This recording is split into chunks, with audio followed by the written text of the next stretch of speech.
aneka label untuk Wahabi kita perhatikan. Satu, mereka disebut ahlul hadis. Ini klaim yang sangat mereka senang. Nah, mereka kalau disebut ahlul hadis mereka terima dan mereka senang. Nah, mereka sangat bersahabat, sangat akrab dengan istilah ini. Kenapa disebut ahlul hadis? Karena mereka mengklaim sebagai pengikut ahli hadis. Walaupun Imam Syafi'i juga ulama hadis. Imam Malik itu Syekhul Muhadditsin, itu imamnya para ahli hadis. Begitu juga Imam Ahmad Ibn Hanbal, siapa yang tidak kenal imam ahli hadis. Nah, jadi kalau Wahabi mengklaim mereka sebagai ahlul hadis, sah-sah saja itu klaim mereka. Silakan mereka mengklaim sedemikian rupa. Tinggal persoalannya umat mau terima atau tidak. Itu aja. Tapi yang jelas memang label ini cukup populer. Jadi kalau disebut ahlul hadis biasanya kalau bicara soal akidah itu ditujukan untuk mereka. Nah, yang kedua, mereka juga sangat suka disebut athari. Bukan asy'ari, athari pakai sa. Athari. Nah, kenapa disebut athari? Karena mereka mengklaim sebagai pengikut ahli athar. Ahli athar sama ahli hadis itu sama. Ahli athar itu peninggalan-peninggalan salaf kita, baik dari Nabi maupun dari para sahabat, dari tabi'in, dari tabi'in. Makanya mereka senang kalau disebut athari. Kadang-kadang mereka gunakan gelar athari di belakang nama mereka. Umpamanya Dr. Fulan bin Fulan al-Athari. Nah, biasanya mereka tulis al-Athari. Nah, biasanya kalau ulama-ulama Syafi'i kan ditulis Fulan bin Fulan asy-Syafi'i, Fulan bin Fulan al-Asy'ari. Nah, kadang-kadang mereka ditulis Fulan bin Fulan al-Athari. Karena memang mereka senang dengan label itu. Yang ketiga, mereka juga punya label salafi. Nah, ini juga mereka sangat senang, bahkan bangga dengan istilah ini. Dan mereka dorong supaya umat Islam sebut mereka salafi. Mereka nggak mau disebut Wahabi. Nah, jadi saya perlu bicara apa adanya, mana yang mereka suka, mana yang mereka tidak suka, itu istilah. Nah, saya di sini bukan sedang menghujat mereka, tapi saya di sini sedang memperkenalkan kepada umat tentang identitas-identitas yang menyebar di tengah masyarakat. Nah, kenapa mereka disebut salafi? Karena mereka mengklaim sebagai pengikut salaf. Mereka mengklaim sebagai pengikut salaf. Maka itu mereka sebut salafi. Ya, padahal Imam Malik juga salaf, Imam Abu Hanifah juga salaf, Imam Syafi'i juga salaf. Karena itu soal apakah istilah ini khusus untuk mereka saja diterima atau tidak diterima, itu urusan umat. Baik, yang keempat, mereka juga punya label nawasib. Nah, kenapa mereka punya label di zaman ini disebut kelompok nawasib? Karena di dalam uraian-uraian pemikiran mereka, makalah mereka, ceramah mereka, ada kecenderungan benci dengan keluarga Nabi.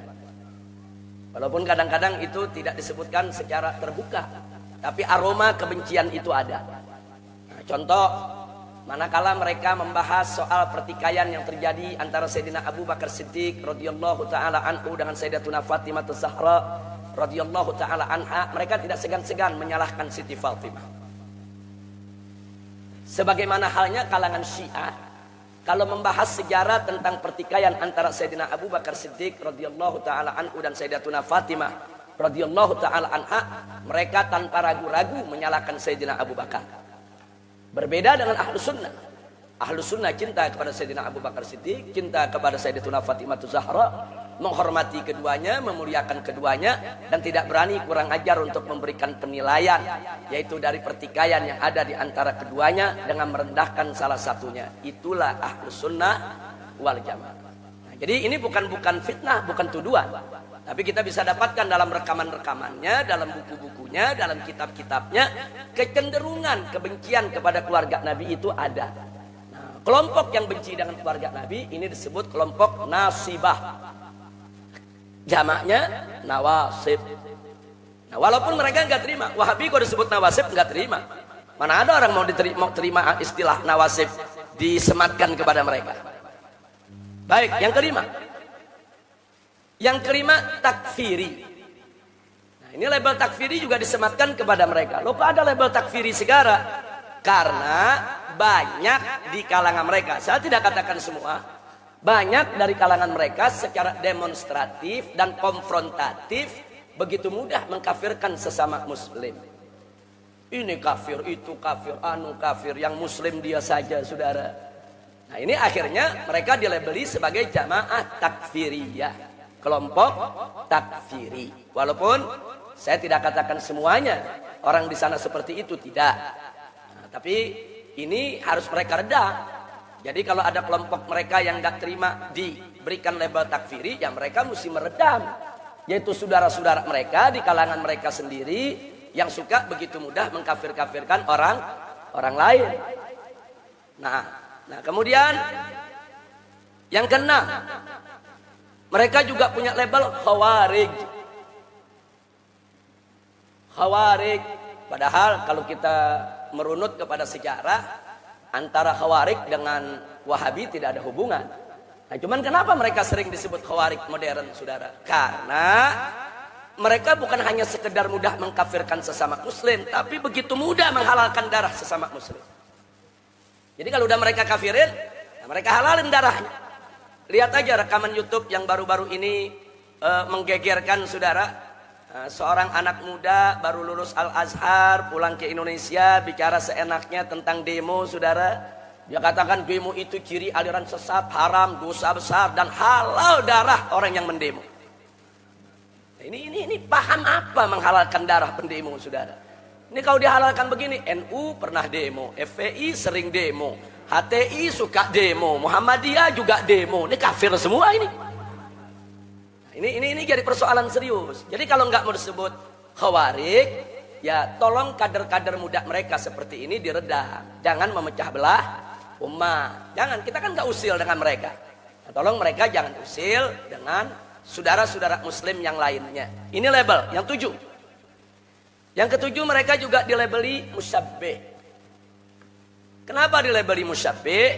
Karena walaupun mereka menolak istilah musyabbih, bahkan mereka ikut menghantam para musyabbih, tapi dalam tataran praktek, kalau kita merujuk ke literatur mereka sendiri, ternyata aroma tasbih itu ada. Nanti akan kita buktikan dalam inti pelajaran kita. Maksudnya musyabbih itu apa? Menyerupakan Allah dengan makhluk. Itu musyabbih. Allah diserupakan dengan makhluk. Oh, makhluk ini punya mata, punya kaki, punya tangan, punya wajah. Nah, kemudian mereka nisbahkan itu semua kepada Allah. Oh, makhluk ini bisa naik, turun, jalan, lari. Nah, sifat-sifat itu juga dinisbahkan kepada Allah. Ini namanya tasbih. Menyerupakan Allah dengan makhluk. Nah, karena bukti dalam literatur mereka hal ini ada, maka mereka disebut musyabbih oleh kalangan Asy'ari. Orang kalangan Asy'ari menyebut kelompok ini musyabbih. Baik. Yang ke-8, mujassim. Nah, kenapa disebut mujassim? Karena mereka menjasmanikan Allah dalam bentuk dan rupa. Dalam bentuk dan rupa. Nah, mereka itu menjasmanikan Allah itu duduk di atas arsy, turun dari duduknya seperti seorang khatib turun dari atas mimbarnya. Ini dalam literatur mereka ada. Sehingga mereka menjasmanikan Allah dalam bentuk dan rupa. Sehingga Allah itu digambarkan perlu sudut dan ruang. Nah, perlu sudut dan ruang karena punya bentuk. Nah, maka itu mereka disebut mujassim. Sekali lagi, istilah ini mereka tolak.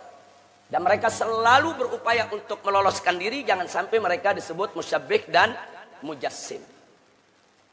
Yang ke-9, mereka juga disebut, oh tadi ini sudah ini, takfiri ini sudah ini tadi ini. Ini takfiri sudah. Di sini cuma ada 9. Yang ke-9, saudara, yaitu mereka juga disebut gulat sunni. Jadi ternyata bukan Syiah aja yang ada gulatnya. Ternyata Sunni juga ada gulatnya, saudara.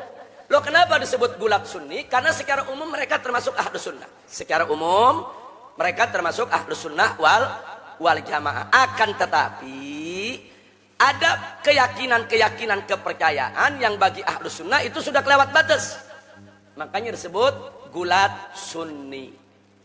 Nah, sekarang berkenaan dengan istilah-istilah ini, ada 9 istilah untuk Wahabi, 10 dengan kata Wahabinya. Sebagian diterima oleh pihak Wahabi sendiri, sebagian lagi ditolak. Jadi mereka nggak suka kalau disebut nawasib, takfiri, khawarij, musabbih, mujassim, gulat sunni. Oh, bisa ngamuk mereka. Nah, Mereka nggak terima. Tapi di kalangan ulama, di kalangan umat yang melakukan pembahasan dalam ilmu kalam, ilmu usuluddin, ilmu yang menyangkut akidah, istilah-istilah ini sering disematkan untuk mereka.